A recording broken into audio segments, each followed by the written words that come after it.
நான் உங்க அட்வொகேட் சுந்தர். இப்போ என்னன்னு பார்த்தீங்கன்னா, நம்ம நாடகோஷோட மேனேஜர் நம்ம டெப்யூட்டி சிஎம் என்ன பண்ணியிருக்காருன்னா, நாங்கள் களத்துல இருந்து பார்க்குறோம், சும்மா வாய்க்கு வந்தது வளர்றாரு.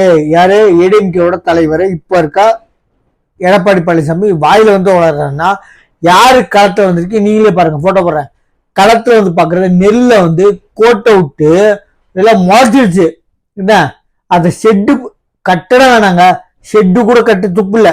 என்ன கேட்டா, நாங்க களத்துல இருக்கணும்னு சொல்லிட்டு ஒரு வீடியோகிராஃபர் போட்டோகிராஃபர் இவங்க ஆட்சி நடத்துறதே வந்து சோசியல் மீடியா தான். களத்துக்கு போறேன்னு சொல்றாங்க, பக்கத்துல போட்டோகிராஃபர் வச்சு நானும் களத்துல இருக்கேன்னு சொல்றாரு.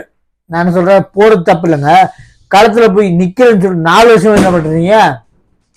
களத்துல போய் கேட்கிறாரு உங்க குறை என்னன்னு சொல்லிட்டு. நான் தப்புன்னு சொல்ல, யாரு? எடப்பாடி பழனிசாமி ஒரு நெல்லை வந்து கரெக்டான ஒரு ஷெட்டு போட்டு காப்பாத்துறது. நீங்க வந்து விவசாயம் எவ்வளவு கஷ்டம் தெரியுமா? தண்ணி இல்லாம அது முளைச்சு வரதுக்குள்ள விவசாயம் பார்த்து முளைக்க விடுறது உங்களுக்கு கேவலம் இல்ல?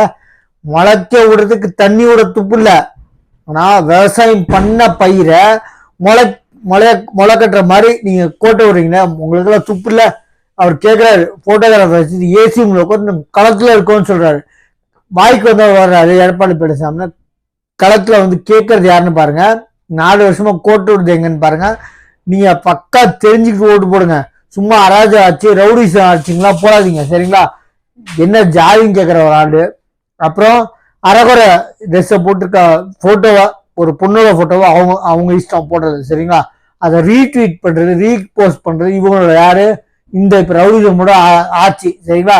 சோசியல் மீடியா தான் நடத்துறாங்க, பக்கா தெரிஞ்சு போச்சு. ஏன்னா போட்டோகிராஃபர் ஏசி ரூம்ல உட்காந்துட்டு நாங்க களத்துல நிக்கிறோம், இவர் களத்துல போகாம வாயில வந்து சவுடால் விடுறாரு. யாரு களத்துல நீங்க பாருங்க, போட்டோ போடுறேன், வேஷ்டியை மடிச்சு கட்டிட்டு அட்லீஸ்ட் அந்த களத்துக்காச்சும் போய் கேட்கறாருல, அதை வர இருக்குனாங்க. என்னன்னா வாயில வந்து சொல்றது யாரு நீங்களே பாருங்க. போட்டோகிராஃபர் வச்சு ஏசி ரூம்ல உட்காந்துட்டு கேள்வி கேட்கறது உங்களுக்கு ரொம்ப ஈஸியா இருக்கும். கேட்டா, நாங்க தாத்தா காலத்துல நான் போனேன், எங்க ஜட்டி போடுற வயசுல டவுசர் போட்ட வயசுல நான் பிரச்சாரத்துக்கு போனேன், எங்க தாத்தாவோட தாத்தா காலத்துல இவங்க சொல்றாங்க. அப்போ சோசியல் மீடியா தெரியல, அதனால நான் போனது தெரியாதுன்னு இப்ப தெரிஞ்சுக்கோங்க.